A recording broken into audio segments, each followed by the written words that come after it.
সুষ্ঠু নির্বাচন করতে কড়া কমিশন। শহর জুড়ে দেখা মিলছে সিসিটিভি লাগানো গাড়ি। শহরের স্পর্শকাতর এলাকায় ঘুরছে সিসিটিভি লাগানো গাড়ি। চালক ছাড়াও গাড়িতে থাকছেন ম্যাজিস্ট্রেট, একজন ভিডিওগ্রাফার, থাকছেন কেন্দ্রীয় বাহিনীর এক জওয়ান ও পুলিশ আধিকারিক। ঠিক কি ছবি তুলে ধরেছেন আমাদের প্রতিনিধি এলিনা, রাখবো আপনাদের সামনে।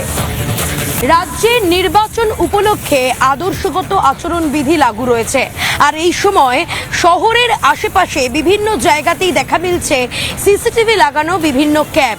রীতিমতো সাধারণত যে অ্যাপ ক্যাব আমরা পেয়ে থাকি, অ্যাপের মাধ্যমে যে সমস্ত ক্যাব বুক করা হয় থাকে, সেই ক্যাবগুলিতেই কিন্তু এই সিসিটিভি লাগিয়ে রাত দিন ঘুরে বেড়াচ্ছে শহরের বিভিন্ন প্রান্তে এই ক্যাবগুলি। কোনো জায়গায় কোনো অশান্তির ঘটনা ঘটলে তৎক্ষণাৎ এই ক্যাবগুলির মাধ্যমে সরাসরি ফুটেজ পৌঁছে যাবে নির্বাচন কমিশনের কন্ট্রোল রুমে। আগামী আর 4 দিনের মধ্যে রয়েছে বিধানসভা নির্বাচন, কিন্তু গত 16 তারিখ থেকেই কিন্তু শহরের আশেপাশে বিভিন্ন জায়গাতেই কিন্তু এই সিসিটিভি লাগানো যে ক্যাবগুলি রয়েছে সেই ক্যাবগুলি কিন্তু ঘুরে বেড়াচ্ছে।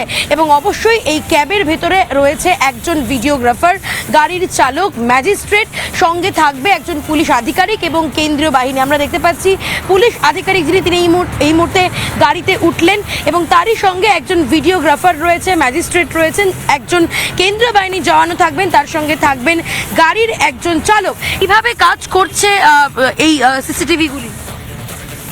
সিসিটিভিগুলি 24/7 কাজ করছে সার্ভে বিল্ডিং থেকে। তো মনিটরিং চলছে সারাক্ষণই।